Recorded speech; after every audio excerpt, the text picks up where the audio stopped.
We're back. I'm really sorry that the wait has been so incredibly long. I made an update video to kind of explain a little bit, but to kind of make it short, life got in the way, a lot of things kept happening. I put so much pressure on myself to get this series right, just because Water 7 Enies Lobby, it's so connected to Robin that even when she's not on screen, her presence is always felt. Every action that she makes has a ripple effect on everyone else around her. And it's so important to be thorough and get everything right, and to do this series justice by my standards. And I overwhelmed myself on it, so that also didn't help. But now I have a little bit more free time, I should be able to get through this a lot quicker. I'm not going to guarantee anything or put a timetable on when each video is going to go up. Just this video alone and the sheer length of it, I think will make people pretty happy with such an epic and lengthy return. So without further ado, let's get into everything that I want to talk about in this video, because there is a lot to talk about. We continue onwards from chapter 336. Back at the Galley-La company head office, Hattori tells Iceberg that he contacted the world government. Robin is a member of the Straw Hat Gang. They are on the island right now. This confirms Iceberg's suspicion of who entered his room the night that he was shot without any shadow of a doubt now. What's the most interesting bit about all this is that Hattori, and by extension Luffy, know this information already, since Aokiji likely told them the Straw Hats were in Water 7 when he encountered them earlier. Obviously, to us as the viewer, we know the Straw Hats enter Water 7. Even Iceberg should know that the Straw Hats enter Water 7 because he just met them not that long ago. However, since they're playing the role of an average Galley-La worker, it makes the most sense that a normal person like that would report Robin to the government.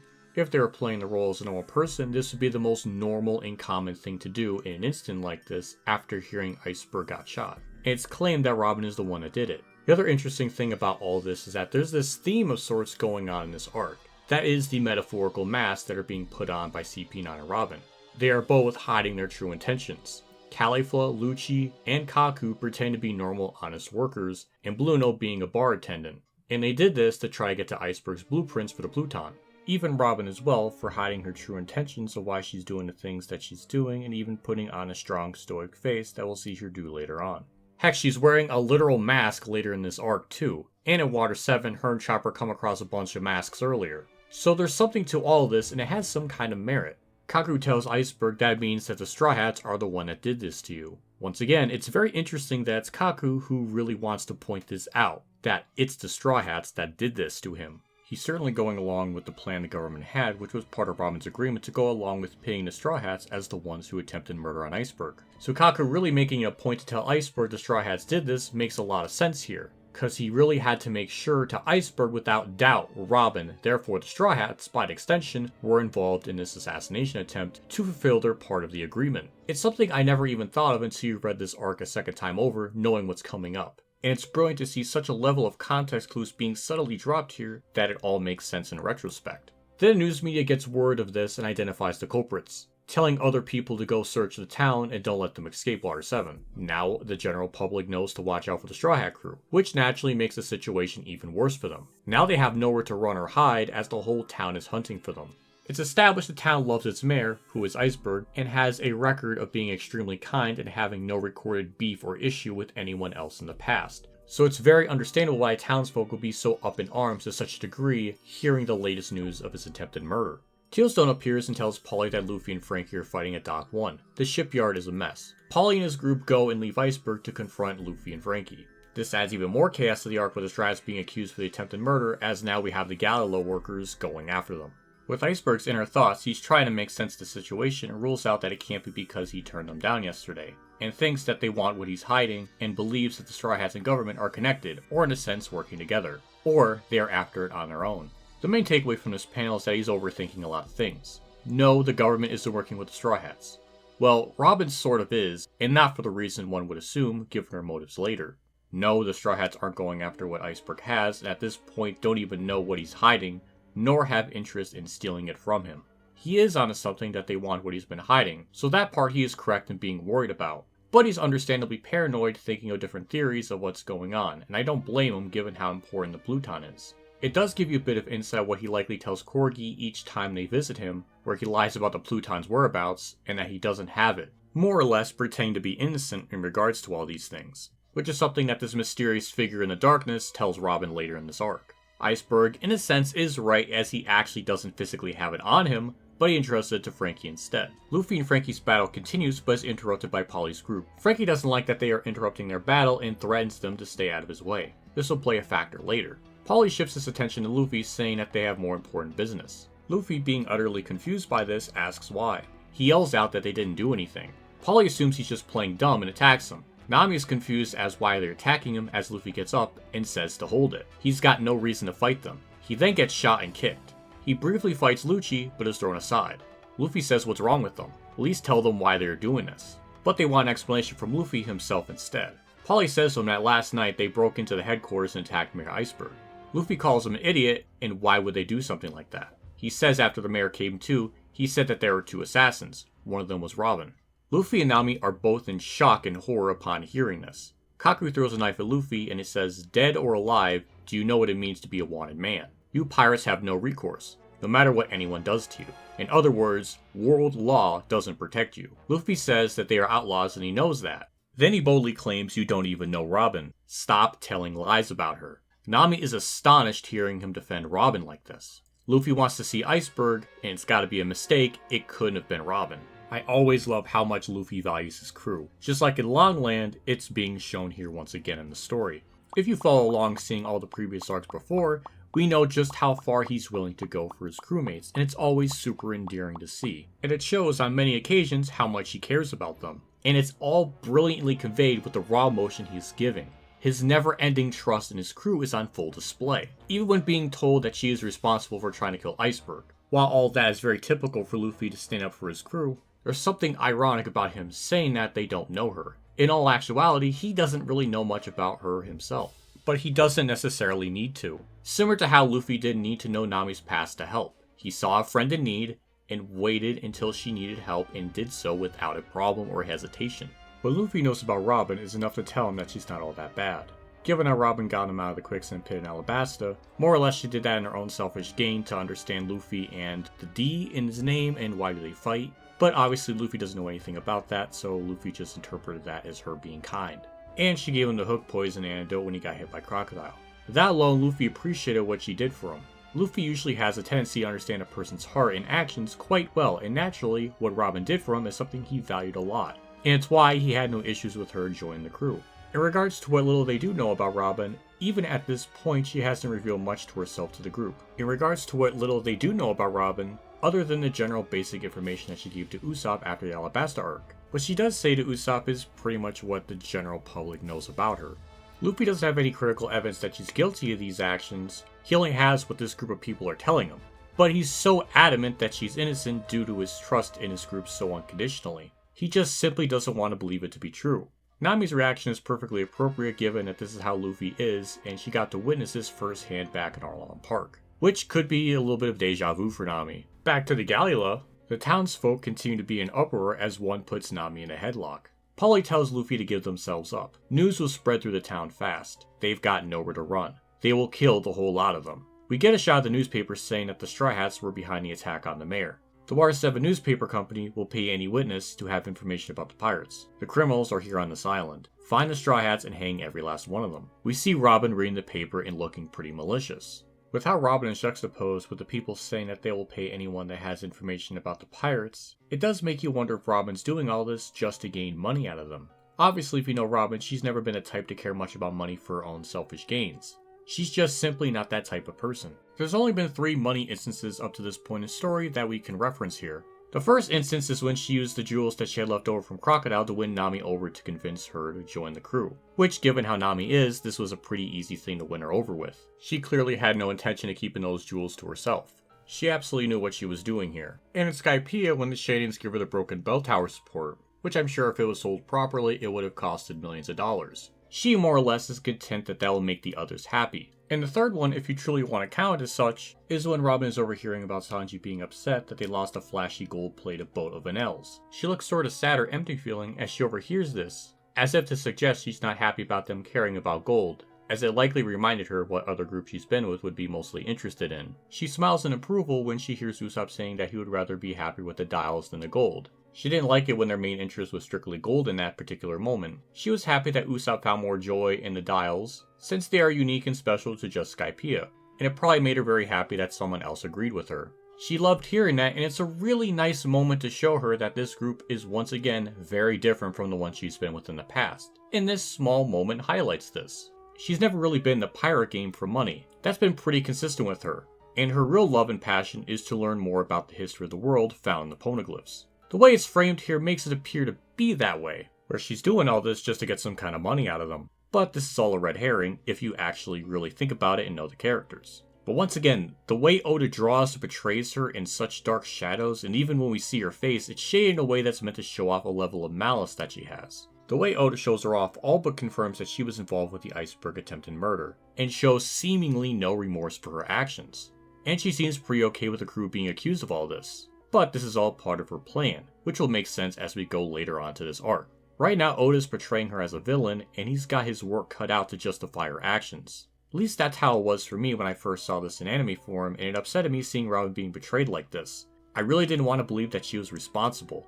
I was practically in Luffy's position, which I think a lot of other viewers were having the same similar feeling as well. More of the Galley-La workers continue to attack Luffy. Something to point out is Luffy is completely on the defense here. As established later on in the arc, Nami says that hesitating makes them weak, which could certainly be applied here in some way with Luffy's confusion about hearing of what happened to Iceberg and Robin attempting to kill him. So all of that checks out. Even Luffy himself says he has no reason to fight them and continues to get attacked. Franky has had enough of them interfering with his beef with Luffy since he was fighting him first. Franky fires his coup de vent and obliterates the shipbuilding dock, more specifically Dock 1. This causes enough of a distraction for Nami to be free of her headlock given the wild commotion Franky's attack did to the area.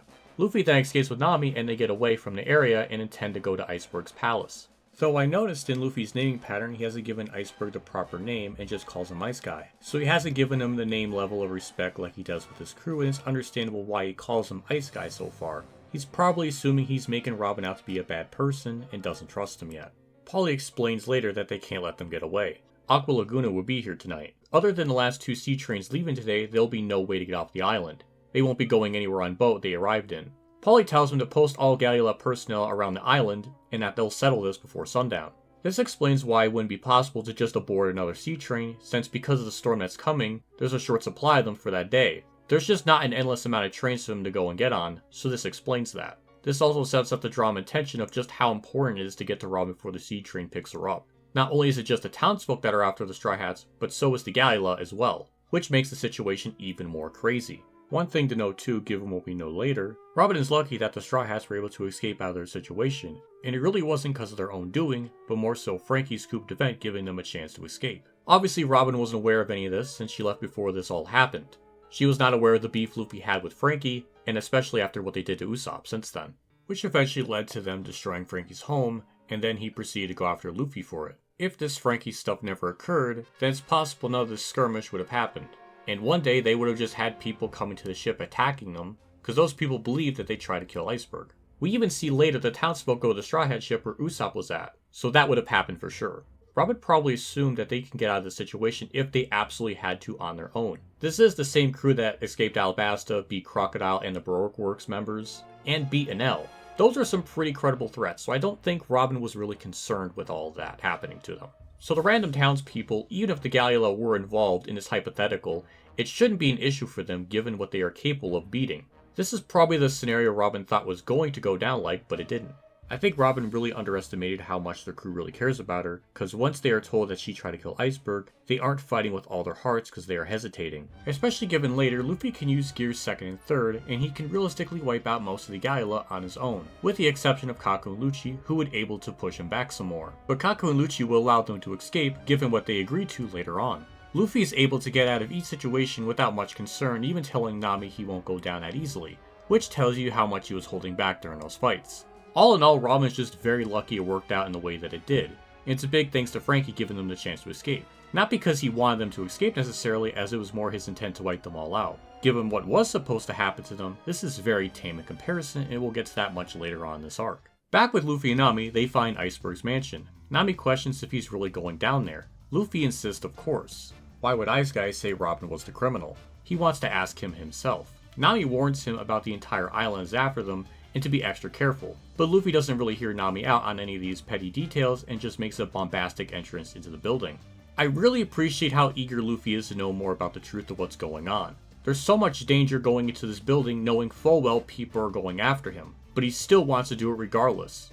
It's really telling how much he values Robin and what he's willing to put himself into considering how risky this is. Especially with how bad this will look on the Straw Hats, if they go into that building causing so much commotion. He really does not want to believe under any circumstance that Robin is a criminal. At this point, he's already lost Usopp. He would hate to lose another crew member like this. Given how much Luffy cares for Robin, this has to be bothering him a ton considering he himself never saw her as a bad person from the get-go. His belief in her good nature and his judgment is at risk. Given how it's in typical Luffy fashion to not really listen to advice on being careful, it works really well here to show his urgency in wanting to know more by asking Iceberg. It's an element that works in both aspects. He's eager, won't listen to the smaller details, and wants to know why Iceberg would say such a thing. After Luffy crashes in the building, Galley-La stops him and directs him to Iceberg's room, per Iceberg's request. Iceberg doubts that he would walk into an angry mob just to kill him, which is probably why he requested Galley-La to take Luffy to his room. It's quite ballsy on his part given what he thinks the Straw Hats did to him the day prior, but his assumption was correct. Luffy yells out he came here because he wants to know the real story. Iceberg says last night he saw Nico Robin with his own eyes. She is one of your crew, that's the truth. Luffy questions how can you be sure it's her. Iceberg pulls out his gun and says that he really called him here because he has a favor to ask. He wants to see Robin one more time. Luffy says that he can't help him with that and they don't know where she is. A gunshot is fired and Luffy flees the area. Galley-La, or I'm assuming it's her, but it's not very clear, but that's not really important. But they ask if he's alright, since they heard the gunshot. Iceberg says that he gambled on a silly little hope that he can get closer to the truth. Iceberg says to capture the crew, every last one of them. As Luffy gets back to Nami, where she asks him if he got a chance to talk to Iceberg, he says that he really did see Robin. Nami said that can't be. Why would Robin do such a thing? Luffy says he doesn't believe it. During this encounter, ultimately not much progress was made, as Iceberg basically told Luffy what he already knew, and no new additional information was shared. What's unfortunate amongst all this is both of them are being completely honest in the things that they're saying. Iceberg is being honest in what he saw that night, and Luffy is being honest in telling him that he doesn't know where Robin is. Both of these people are genuinely nice individuals, and it's a shame to see them be enemies at this point, and it's the government's doing to cause all this. Another small detail that I liked is that Iceberg had his gun on him, and earlier it was shown that one person was firing a gun inside the mansion and another guy told him to not shoot inside, as they're indoors and it'll disturb the mayor. Which makes it when Iceberg fires his gun to be a big deal, and it's why it alerted the other people so much. Iceberg's line about wanting to see Robin again to get closer to the truth means that he knows something about her. What exactly Iceberg is referring to is something we'll find out later on. I'm surprised Iceberg says to capture the crew and not kill them. Considering how well off he is, I can't imagine the extra money would be much to him. But I suppose it's good to know that he's not ruthless enough to want them dead at the very least, if that means anything. I'm sure it wouldn't look good on him to just want them murdered. After Luffy tells Nami that Iceberg really did see Robin, Nami is already beginning to wonder why she would do this and beginning to possibly consider it.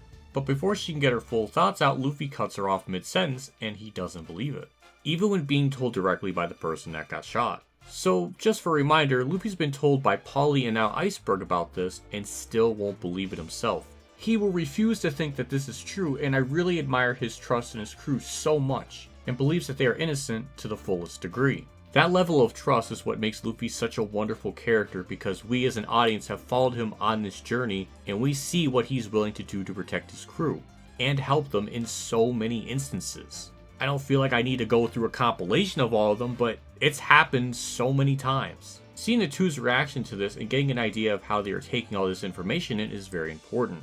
It tells us how much they care for her. Maybe a level Robin doesn't fully understand yet, but seeing what they will go through for Robin and the lengths they will go through for her as the arc continues really punctuates that feeling so damn well. And these moments are one among many that make One Piece truly special. Back with Frankie and a little recap of what he's been up to, but after his coup de vent attack, it left him with no fuel left, so he goes to a local bar downtown at Water 7 to refuel himself with cola. It's clear he goes to this bar often by a dialogue exchange with Bluno. Kokoro sees Frankie in this bar and they have a conversation. She's in the bar due to the storm that's coming. She wanted to have a drink with Iceberg, but he's been shot. Frankie tells her that it's the work of pirates. Galley-La and the townsfolk are up in arms about it. Kokoro laughs off the comment and asks if he really thinks it was the work of pirates that did this. Frankie says that it sounds like you know something. Kokoro tells Frankie that it is the government's doing that caused this because who is actually trailing after Iceberg? It's the world government. Frankie doesn't believe that it could be Corgi that did this because he's got a gut and he's not really an assassin type. She says that shadowy jobs are left to CP9. She asks Bluno about it, but all he says is that he's heard rumors. Frankie says that there's no such thing as a CP9, and don't believe everything you hear. She tells him that he's a fool and it exists. It doesn't show itself. It's a covert unit, totally off the books. He says to her, why so cocky, do you know something? She says that she heard it around. He says that's what's called a rumor. Kokoro says, and that's why they're so scary, since there is always a rumor. They raise people without ever being discovered. Get mixed up with them, and you're done for. With this scene, we could take away a couple things here. We get the idea through their dialogue that Frankie and Kokoro know each other for quite some time, and that'll be shown later in Frankie's flashback. Kokoro is the first one, other than the Straw Hats, to realize something isn't right about this situation. Her counterpoint to this makes a lot of sense that she will think that the government had a hand in all this. We see how earlier in the arc Corgi is seen rather often at Water 7 talking to Iceberg about something important that they want from him. Through these interactions, this is the first real instance of understanding what CP9 is. Though her information is limited, it sounds like it's possible that they are involved in this. Frankie doesn't even believe CP9 exists, which could mean or suggest that this is either something that doesn't exist, or it's so secretive that it's hidden on purpose. But it shows that to the general public this is something not well known and it's kept in mystery. I find it funny that Bluno says he's heard rumors about CP9 considering he's a part of it and is in disguise here, showing that they are so well hidden that they could be hidden in plain sight and not be seen. I would assume it was okay for him to say that he's heard rumors about CP9 since it does seem to be a common thing people speak about often, given Kokoro's reply that she heard these rumors around. Despite all this, Kokoro's statements at this moment are a bit undercut because she is drinking, so it's unsure if she's actually onto something or is just going on a drunken tangent that has no real meaning. So while all of this sounds plausible, there's a suspicion on if it's something we should believe or not in what she's saying. We get a bigger reveal come the very next 2 pages. In the back streets of Water 7 in a vacant warehouse, one person says that about what had to be done yesterday, you did well. It's then revealed we see Robin with 2 silhouetted figures and one of them was talking to her in the previous panel. Her response to this comment is, yeah, right. Of course, you've been wanted by the entire town. Robin's reply to this after what the guy told her is just, true. But it's only temporary. The important thing is tonight. They want her to go to Iceberg's mansion again. If things go wrong, feel free to raise all evidence. Someone named Tom had it originally. Among his followers, Iceberg is the only one still living. However much he pretends he's innocent in the name of CP9, we will not fail to steal it tonight. Whatever happens, remember that this is a mission for justice. Right off the bat, we get confirmation that Robin did indeed do this and really shot Iceberg. There's no trickery or lies being said here. When Luffy met and saw Iceberg, he really was telling him the truth there. Once again, it's kind of weird and interesting how she's just saying very simple, short words in response to all this, which may get you the idea or the impression that this is something Robin clearly doesn't want to do, or at the very least isn't very comfortable about it. I just want to point out those 2 bits of dialogue because those are the only 2 lines she says in this entire chapter. Robin's reply to this always gave me the impression as if it's something that she personally didn't want to do and clearly didn't get any joy or pleasure from doing this. Her saying, yeah right, in her reply when they say that she did well in what she did, also makes me feel that maybe she didn't handle this as well as what she is saying, and it was hard for her to be in a situation where she has to harm someone. In the past she's harmed people who got in her way of her dream of buying a poneglyph in Alabasta when Tachi interfered. But in this case, it's clear she's not happy about this. Since her introduction, she stopped being as cold and ruthless as she once was by this point in the story. This is supported by what Chapter 1100 suggests she was like prior to the events of Luffy's journey of being a pirate, since this takes place 2 years before the main storyline. Which I have to make a correction on that assessment just because in other videos I was saying Robin never harmed people or never killed anyone, but like I was saying, based on what Chapter 1100 says, or at least implies, she's done this before. That's kind of the problem with a long-running story that's not finished. There's just going to be elements that I'm going to get wrong. Since before that chapter came out, it was just only an assumption I had just based on what the story gave me, but with what Chapter 1100 says, it's pretty clear what the implication means by that statement. It's always amazing to me how much Robin has changed as a character, and we're not even into her biggest moments yet. But even by Water 7, she's changed a good bit. But now, up to this point, she does not enjoy being in a position where she has to harm people anymore. Especially to a person like Iceberg, who she knows nothing about. Nor at this point did she know how important Iceberg is, since later on she's surprised upon hearing what he had to say that he still had the ancient weapon Pluton and his blueprints. The government never told her of his importance.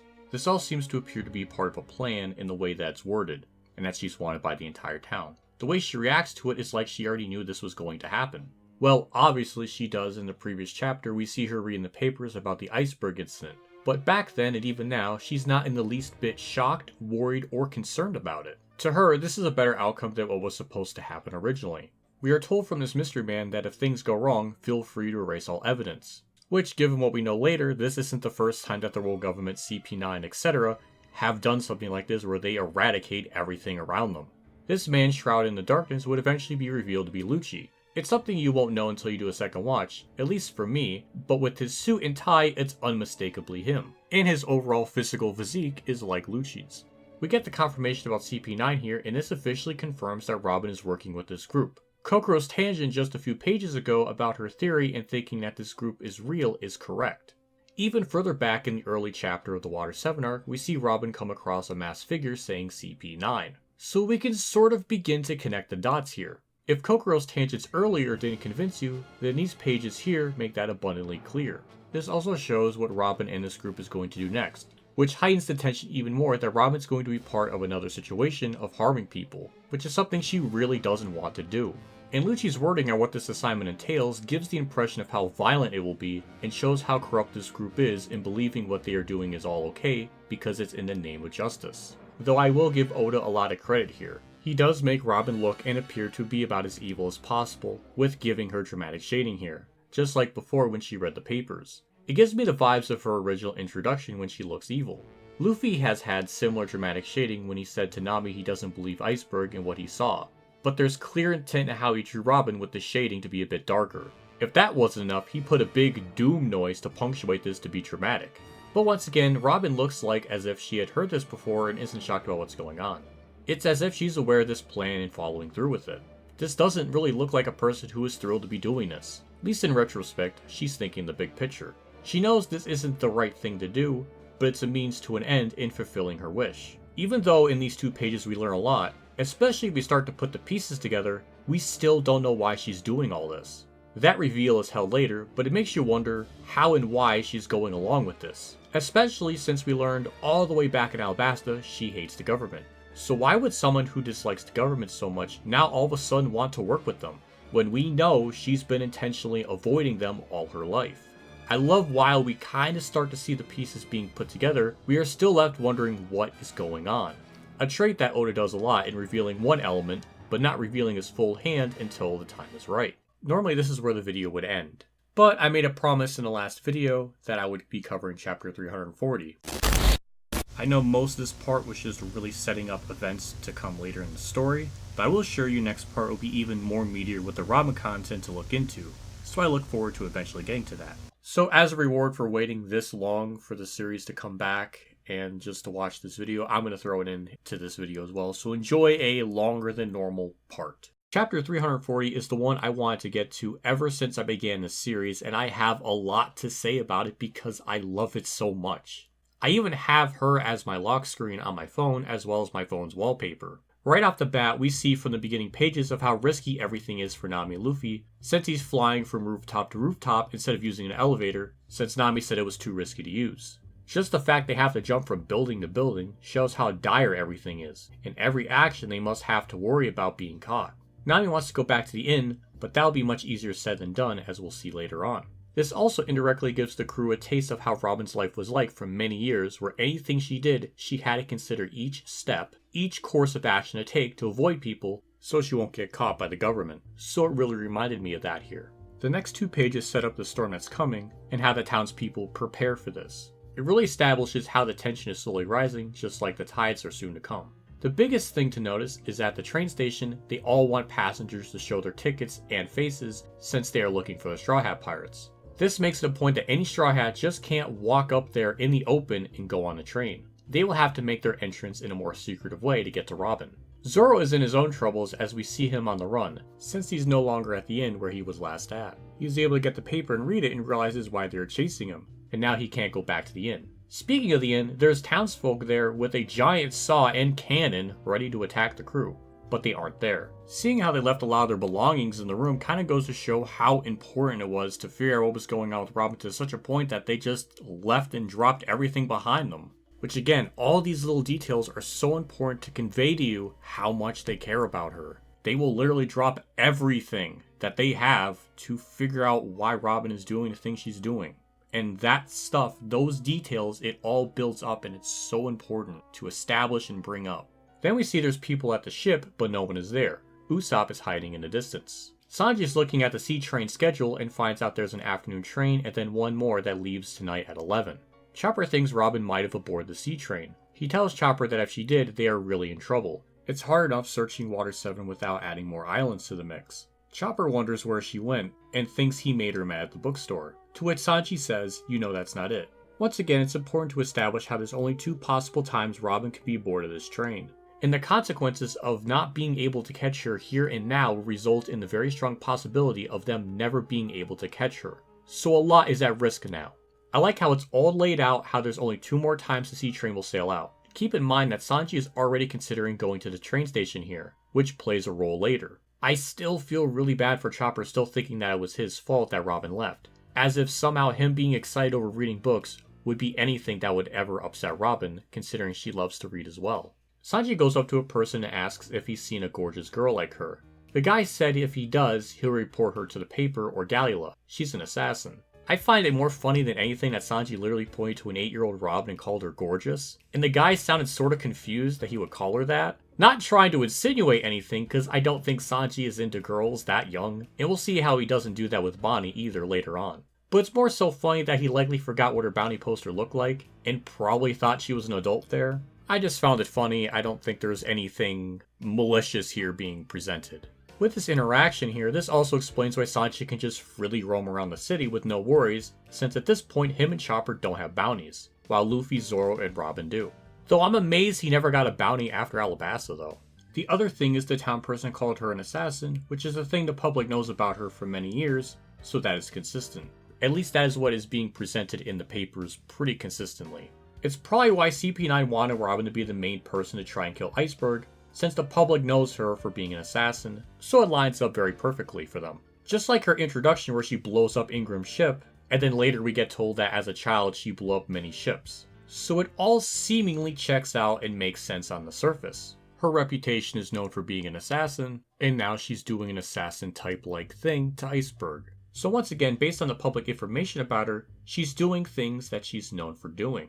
Sanji yells out to Robin and Chopper gets a scent of her as they both spot her. The two are understandably very shocked and surprised to see her. He asks where has she been. They've been looking for her and everyone is worried sick. Sanji says let's go back to the inn. They're having problems of their own here too. They'll tell her all about it. He says to wait here and we'll come to you. She says no, don't bother, stay there. She won't be going back to the crew. This is where they part ways. Sanji thinks it's about the newspaper, but it's nothing to worry about as none of them believe it. Pirates are always getting falsely accused whenever bad things go down. She says she's sorry that they are unjustly linked to that business, but there are no lies about her in that article. She was definitely the one who entered the mayor's mansion last night. There is a darkness in her that you and the crew do not know. A darkness that will someday destroy you, as we get a flashback into what Aokiji said. Actually, it's convenient that the locals are blaming you for the attack, as that will make her escape easier. Things will only get worse from here on out. Sanji questions what is all this and why would you do something so... She cuts him off and says there's no need for you to know. But they don't understand what she's saying. What is going on? Chopper begs for her to come back to them. She says they haven't known each other long, but after today, they'll never meet again. Please give my message to the others for me. I didn't deserve it, but thank you for the kindness you've shown me until now. Goodbye. She begins to walk away. Sanji tells her to wait. No one's going to be okay with this. We get another panel of her walking, ignoring Sanji's comments as the clacking of her footsteps can be heard. He tells her to wait and stop joking around. Sanji and Chopper follow her as Chopper yells out her name, but it's too late. She's gone. They lost sight of her. Sanji tells Chopper to go meet with Luffy and the others, and tell them everything that just happened. Don't leave out a single thing. He will go around on his own for a while, but he won't do anything rash. Phew, there's a lot to unpack here, but the first thing to pick up is how Chopper immediately and seemingly out of nowhere, he picks up Robin's scent. Almost as if Robin just popped into place. This is because, and this is my personal opinion, but I believe Blueno is the one with her in hiding that transported her to them. It's the only way to explain how she suddenly appears, and with how Blueno's Delphi works being a door ability, or any walls he can make into a door, then it would explain how Robin just appears suddenly. She appears in such a way to the point where Chopper is shocked. He should have been able to pick up her scent from far away and gone to her if this was a normal scenario, which this is not. We've seen her disappear once before when Sanji spotted her earlier, and when he turned the corner, she vanished. We'll even see right after this, Chopper finds Luffy with the scent alone from a far distance to track him down. The fact that anyone at CP9 agreed for Robin to meet up with any of the Straw Hats was shockingly nice of them to do, all things considered. I don't think they will let Robin wander around of her own accord with how important she is. They would heavily monitor her actions. They allowed her to do this with meeting Sanji and Chopper, and giving her their farewell to them. But to me, with Blueno being there in the background somewhere, this is the only way to explain this, and how she disappears and reappears so suddenly. This is further supported when Robin mentions it to Luffy when he sees her that she already told Sanji and Chopper she left. This was said while CP9 was in the room with her, and none of them are shocked she went to go see them, since we never got a reaction shot of any of the CP9 members being surprised about what Robin said there. Based on them never giving her a proper reaction, this would imply at the very least that they were aware of Robin going to see them. If they weren't aware of Robin seeing them, then naturally they would be shocked she did this. But that isn't what is being shown. The lack of a panel showing the reaction, it gives me the impression at the very least they were okay with what Robin did, and didn't have a problem with it. Which is why I personally think Blueno was with Robin in the shadows, just to make sure Robin wouldn't do anything rash or stupid. So if you factor that in, and you factor in how she appears so suddenly and disappears so suddenly, it all sort of makes sense. It's completely up to you if you think Blueno is the one that took her to see them. I liked how when they spot her, Sanji and Chopper are clearly concerned about her and expressing how everyone is worried about her and have been looking for her, which is true. Though him and Chopper are the only two that have been actively looking for her, while the rest of the group is either waiting at the inn or going to Iceberg for more information. But generally, across the board, yes, they have been looking for her. Speaking of the inn, it's funny Sanji mentions it since the inn is now infested with townsfolk, so it won't be a good idea to go there. He doesn't know what happened there, but he is just remembering where their meetup point is. He's very eager to tell her about what is going on, since he's under the impression at this point that Robin doesn't know what happened, but it's the exact opposite. Robin right from the start is cold. The way she looks and acts here is almost like as if she's channeling the persona the world has given her, as this cold, heartless person, and it's communicated through each panel. And how small and brief her dialogue is here, showing a lack of compassion and really putting on the act of not liking the crew anymore. And her dialogue here just comes off as she's trying to intentionally distance herself with them and showing no bit of familiarity with them or not trying to connect with them. Sanji just assumes Robin wants to leave because of the news in the paper. He assures her it's not anything to worry about and none of them believe it, which is honestly nice Sanji says that, and shows that he trusts Robin enough to know that she wouldn't do such a thing. Which that alone is really nice to hear. It's also very nice of him to reassure her that none of the Straw Hats did what they are being accused of, since he's assuming that she thinks the crew did this. But what Sanji said is ironically true to Robin's past, where she was falsely accused of crimes that she didn't commit.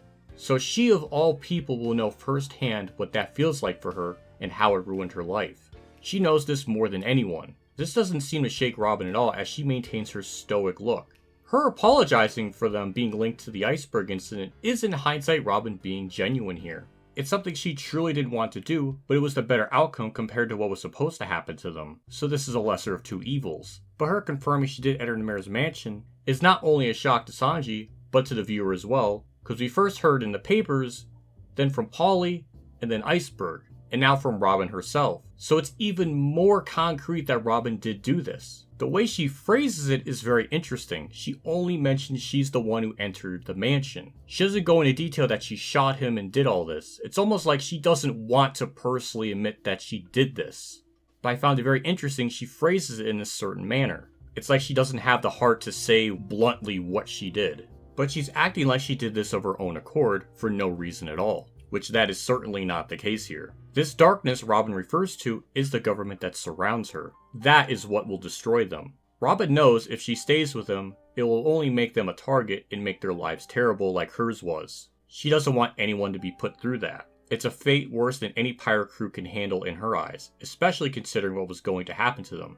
What she is saying is true in a sense. It's not put in the right context, and she's purposely doing this to scare Sanji and Chopper into not following her, cause it will kill them if they do, and she doesn't want that. So I can imagine a first-time viewer may believe what she's saying here, and that she is actually this evil. What Robin says here echoes a lot of what Aokiji said to Luffy back in Longland, where he says that he finds Robin to be more than he can handle, and that Robin was born with a brutal personality, and nothing can change that. Everything Aokiji says there is almost harkening back to this exact moment, and this is what he's referring to. We get Aokiji's flashback from back in Longland, where he says every organization that Robin has been associated with to date has fallen, yet she survives. Sanji is for sure remembering the statement and trying to connect the dots that maybe this is what Aokiji is referring to. This isn't the first time Sanji has thought about this. Back in chapter 328, he's thinking the same exact thing, as he has a bad feeling about this because of what Aokiji said and that he can't get it out of his head. Which further establishes the point that everyone in the crew, they all really care about her. This also begs the question of how many organizations has Robin been a part of? We only know she's been with Crocodile for about 4 years, so there's the other 16 years where we don't have a time period of these other groups that she's been with before Baroque works and Crocodile. Maybe it's not important to the story, maybe it'll be revealed at some point, but as far as we know, we don't have any other information on those other groups. Though ultimately, why every crew or organization she's been with falls isn't really truly her fault of her own. At least that is what is being presented here. But once again, Robin isn't telling the full truth, and there's a lot of context missing that can easily explain it. The mind games Robin is doing here is top notch. She's certainly making herself seem to be a downright awful person. She doesn't care if she makes herself out to be a bad person here. She wants to ensure their safety by all means necessary. But it'll make her big reveal all the more grander later on, because for all intents and purposes, if you don't know what's coming up, you really would believe she's turned to the dark side. From Sanji and Chopper's perspective, this is a total shock and a 180-degree turn from how Robin normally acts, and are understandably baffled by what is going on and what she is saying here. Sanji was likely about to call her evil, heartless, cruel, any word of that sort. That's what I always thought. It's interesting how she's framing what happened to Iceberg as convenient, as it just so happens to be the case that this will make her escape easier, when all of this is part of the plan to begin with. Maybe it's to confuse the group and not being able to figure out her true intentions? But her saying there's no need for them to know why she's doing this really makes it sound like she's still hiding something.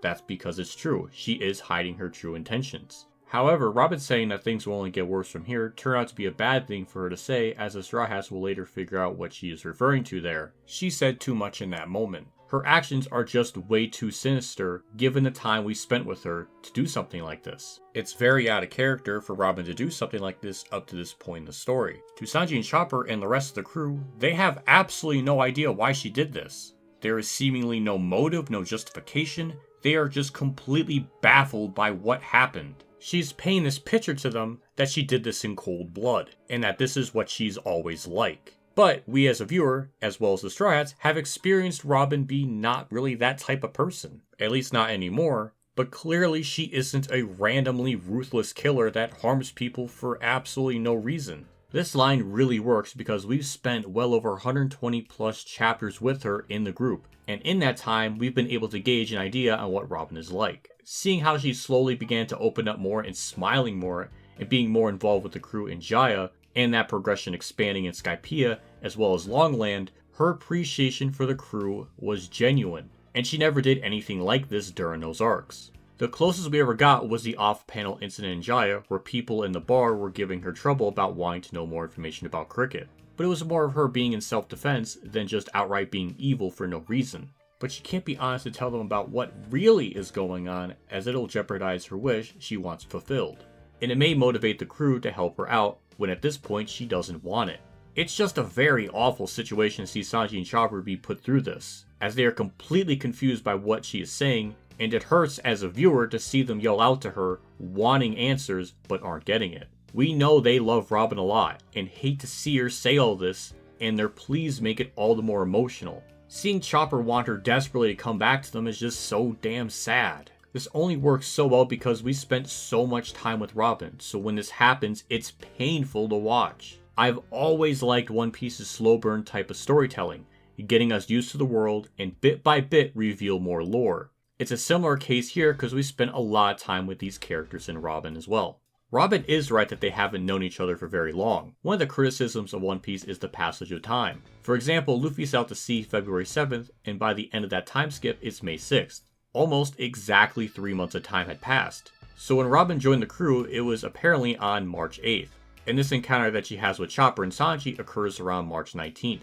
Only 11 days in their time, so about a week and 4 days. And one of those days she was missing the day prior. But even earlier than that, she seemed to have a fascination for Luffy long before March 8th, as she first encountered him on February 19th. Or even sooner than that, if she saw his bounty poster on February 18th, the day before she sees them. Once again, we're going back to what chapter 1100 shows. Since Robin's reading the paper, it's pretty clear that Robin is always keeping up to date on world events and what's going on. So it's not much of a stretch to assume that Robin was reading the papers pretty much every day. This makes a lot of sense for Robin to do this. Obviously, since she's wanted by the world government, she's naturally going to be wanting to read the papers to see if they have any more information about her. Which once again really establishes just how incredibly smart and thorough Robin is with everything. Her sneakiness and stealthy-like nature is why she hasn't been caught by the government for over 20 years. Dates aside, obviously as a reader, you're following their journey, and in the real world time, it's been well over 2 years since Robin joined. And if you want to count her introduction, then it's been well over 4.5 years since she's been introduced into the story. It's amazing how close this group is after such short amount of time in general. But dealing with life-threatening adventures over and over again, I can see why they built that trust up. The Straw Hats trust each other a ton through their experiences. I think how quickly Robin realized how unique and special this group is in a short amount of time tells you how special they are to her deep down. It's something so unmistakable to her that she doesn't need to doubt her judgment. I could see on the surface if you told someone that Robin was only with them for 11 days, it may seem unrealistic for her to feel this way about the crew. But reading the story and seeing how being with them opened her eyes of a life that's worth living again after the hell she went through. And the small bits of clues we get of her life before she joined the crew, like how she never thought sailing the seas and exploring new lands is the Straw Hats' idea of an adventure, tells you enough. All of that before to her was never something she found fun. With the way her life was, she wasn't allowed to even have fun. Other pirate groups or organizations were not interested in that. She's always been looked at as a tool to read poneglyphs, never seen as a person, or even a human for that matter. It's a trait she hasn't been seen as for 20 years. It's no wonder why she values them so much. The crew gave her a sense of belonging, and they make her feel like she's a part of a family, which is something she always wanted. It's when you realize, despite it being only 11 days since she joined, she's been given a lifetime of memories already. Things she never considered to do. They brought her back all her hopes and dreams. Because we spent so much time in the story to naturally flesh these things out. We as a viewer don't even notice the passage of time being so short. Oda put forth the time and effort to give Robin moments to shine and to see how the group works. Every interaction is meaningful and important. That is only accomplished by not rushing through the story and letting things breathe at a natural pace. It's a feeling that is so satisfying that it's hard to describe how wonderful it all is. So when it's now being seen that Robin is leaving, it hurts you so much more. Robin saying she doesn't believe the kindness that they give to her is really sad. This is the first real instance Robin expresses how she feels about their kindness to her, and to think she isn't worthy of that is really depressing. More so when you learn about her backstory. She of all characters deserves all the love in the world. It goes to show her mindset at this point in time, where she thinks so lowly of herself, that she's not worth anything, and sees herself as more or less a burden to anyone she interacts with. It's an extremely toxic way to feel about oneself, and it's amazing she even lived as long as she did given what we know about her later. It's one of those panels that just breaks my heart seeing. This panel as well, she's given the faintest of smiles while saying this. While she's saying that she didn't deserve that kindness, and the way she emotes here gives you the indication that deep down, she really does appreciate the love and care that have been given to her. It's like for the briefest of moments, her stoic and dark facade that she was using to scare Sanji and Chopper slips away for a bit to show a moment of Robin being genuinely happy about this. It's one of those cases where what she's saying doesn't fully tell you how she feels. Even down to the way the panel's positioned here. It's pretty similar to the previous page, where in that one the angle is a bit further away, and she looks more stern and angry looking, while here it's a bit more up close and personal. The background detail is all gone and we just focus on her and what she is saying, with the wind blowing in the background. It paints a beautiful picture of her in a sincere moment of being able to truly express herself in a real way with no act around it. There's such an air of mystery to everything she's saying. Some of it sounds very genuine, other parts sound intimidating and cold. I can't ever express enough how beautiful and sad this one panel is, and the whirlwind of emotions I get from seeing it. It just feels so incredibly tragic and sad all at the same time. There's just an air of depression that sort of swirls around me just looking at it. We get the reason why Robin came back to see the two before she goes, as it was to give them this message that she won't be coming back. As she leaves, Sanji says what is very true, that no one's going to be okay with this, and when we hear how the group reacts to this later, it turns out to be true, which is obvious. I was always wondering why Sanji didn't just jump over to Robin, but instead fumble through the water. As Nami says later in this arc, hesitation makes them weak, and this logic applies here. Cause Sanji hesitated, and in the moment couldn't really believe what he was hearing, and it didn't put him in the right mind space to think logically. The panel where it's Chopper screaming out to Robin, and the way the panel looks, it's very reminiscent to how Sanji came across her from before. You would think this is her being cold and not caring, but it's anything but that in hindsight. This is in fact hurting her more than the group knows. She has all the cards here and knows exactly what is going on. I read this as more Robin holding back tears as she's saying goodbye to the group that once brought her so much joy. It tells us here even back then she was feeling the same emotions as she's experiencing now. It's just so heartbreaking. It's once again beautifully conveyed, and to see what she's doing here, it's clearly bothering her deep down, but she knows it's for the best. Like when Sanji previously saw Robin disappeared, she absolutely had to have known he was right there, but couldn't do anything about it. Couldn't ask for help or anything. She just had to ignore him, which was probably very hard for her to do. Robin vanishes just as sudden as she appears, which led to the credence of my theory that Bluna was lurking in the shadows, ready to take her away. After multiple minutes of me gushing about the sequence, there is one problem I have with it. This is Robin interacting with Sanji and Chopper at all. I find it admirable that she was trying to give the group the respect that they deserve by making it known that she was leaving and being as formal as possible about it. She ultimately left herself vulnerable to the group later picking apart everything she said, and they figured out what her next plan was. This was bad on her part as she never intended to see them again here. This was, for all intents and purposes, her farewell to them. This wasn't like Robin trying to secretly give them a code for help or anything. Later on, we'll see Luffy arrive at Iceberg's mansion, and she's shocked. And it's pretty evident she wasn't expecting that, so we can rule that out. It was her mistake to even see them if she truly wanted her plan to go flawlessly. I completely understand she wanted to do it out of respect to see them one more time and probably clear her mind of saying goodbye to them and be as formal as possible. She said too much there, which was a problem. Something to consider or at least think about is maybe Robin thought this would go over a lot easier. Sanji has always kind of gushed over Robin for a lot of different reasons. Maybe Robin just assumed that Sanji would just blindly be okay with it. I don't really know for sure, it's just something to think about. I do want to make it clear, Robin going to Sanji and Chopper wasn't really a bad idea at all. And even that little bit she does say isn't a whole lot to go on. So I'm not going to put Robin to the fire that hardcore for a mistake like that when it's really small. We are in the positive vibes section of the Robin series. There's a whole other bit of rage and rants to go on later. Much later. But for now, it comes across more of a human error than anything. Her best course of action would have been to never interact with them at all and leave them completely clueless as to why she left. In a hypothetical sense, if Robin never saw Sanji and Chopper there, what would happen? Well, the mission of going to Iceberg's mansion to get the blueprint would fail like in the original series, but Iceberg and Polly would have for surely died in that fire without Chopper being there to save them. They only knew to go to Iceberg's mansion based on what Robin said. If the Straw Hats never got that information, they would have never even thought to go to the mansion that night. Now, Sanji would go to the train station like in the original, as he was already considering going there just before meeting Robin. But he would have less of an understanding why Robin is doing this until Bluna reveals some of that to him later. But the alliance Luffy will have with Polly and Frankie wouldn't be possible since Polly died in this alternate universe. With Iceberg being dead in this timeline, he would never have been able to tell the Straw Hats what Robin's true goal is. It's hard to say if Frankie's group would ally with Luffy, since they still would be under the impression that the Straw Hats killed Iceberg, even more so in this timeline when Iceberg is definitively dead. But even if best case scenario it's Luffy and Frankie's group team up, I don't believe the Straw Hats would have been able to survive Enies Lobby without everyone's help.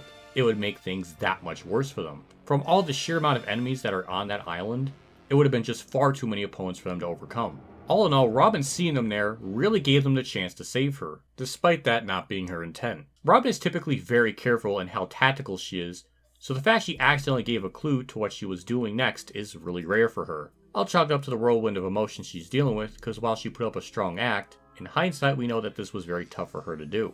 And with that, we can finally move on to the last 3 pages of this chapter. I'm sorry that took so long, but I'm also not sorry, because I really like talking about this stuff. Chopper goes out to find Luffy and the gang after Sanji told him to go find them and to tell him everything that happened. We get a comedic moment where Chopper surprises Luffy as they are under the bridge, hiding as Luffy falls into the water. It's good comedy, it's very nice. Especially after all the dramatic tension that we just had before. This is where Luffy asks, "How did you know we were here?" and he says, "You're scent." Just to really make it clear that Chopper could smell out a person's scent from a pretty far distance away, and it was just unusual how Chopper didn't spot Robin sooner. During the group's banter of being in the clear, and how so not in the clear they are, Luffy asks where Sanji is, and Chopper tells him everything that happened off panel. Luffy is angry upon hearing what is being told him, that Robin really said those things, as Chopper nods. Zoro puts the handle of his sword on the ground and says they should have been ready for this. Regardless of the circumstances, Robin first showed up as an enemy, and we let her on her ship.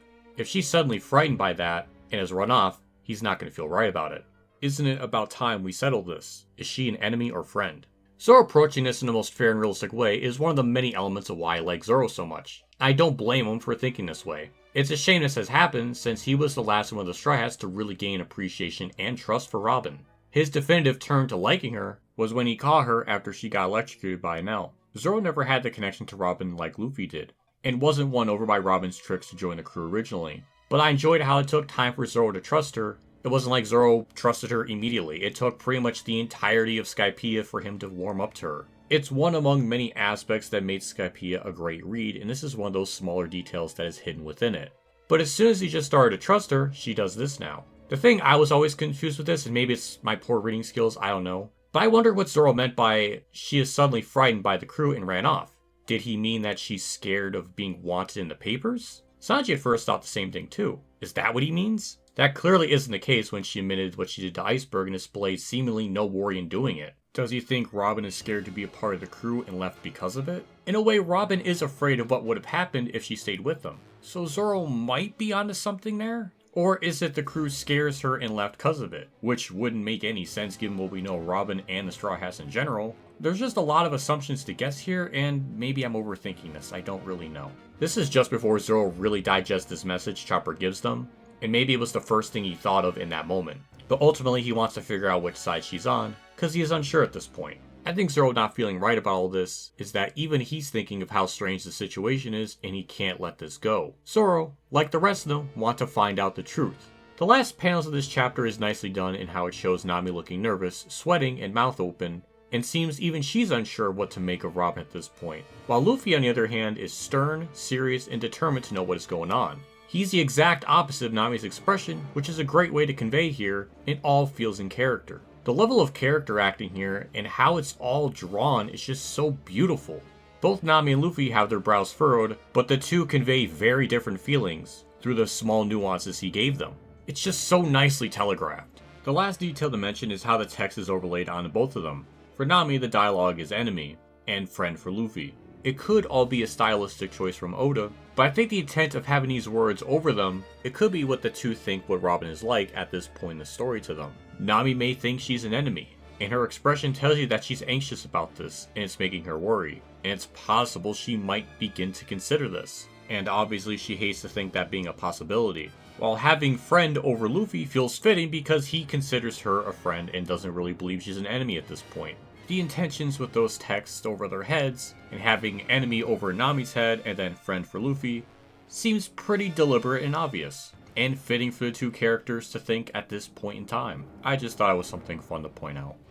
And I think that's where we're going to end it for this video. I've been wanting to talk about this chapter since the beginning of the series, and I'm so happy to be able to get to it and talk about it. This chapter is just chock full of mystery and questions and trying to figure out Robin's motives. When I was first watching the anime of this arc, I had no clue what was going to happen next, and it kept me glued to the screen. The manga, I would argue, is even better in some aspects. Every element is just so beautifully drawn and paneled that it just makes it for such an easy read. I just really miss the days when panels weren't so crammed into one page. So coming back to a time where it wasn't like that, it's refreshing. I love her so much, so I just wanted to give this chapter a really deep look into it. And that's it for this video. This video meant a lot to me to put together and work on. I'm sorry the delay was so huge. I'm hoping I can get these out a little bit more in a timely manner.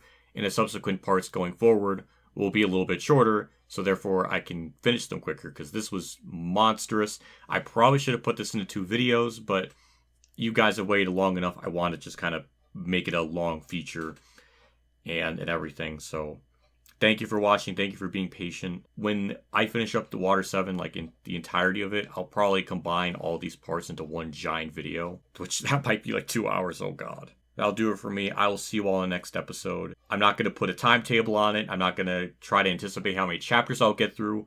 It's just, we'll see what happens with it. I'm excited to work on it. This character means a lot to me. There's so much more to even talk about. We're not even at her best moments yet in this arc and in Enies Lobby, so there's just so much to get to. So it's the ultimate gushing series. I'll fully admit it, but it's fun to work on, and I really just want to get my thoughts out there. So I'll see you all in another video, and have a good day.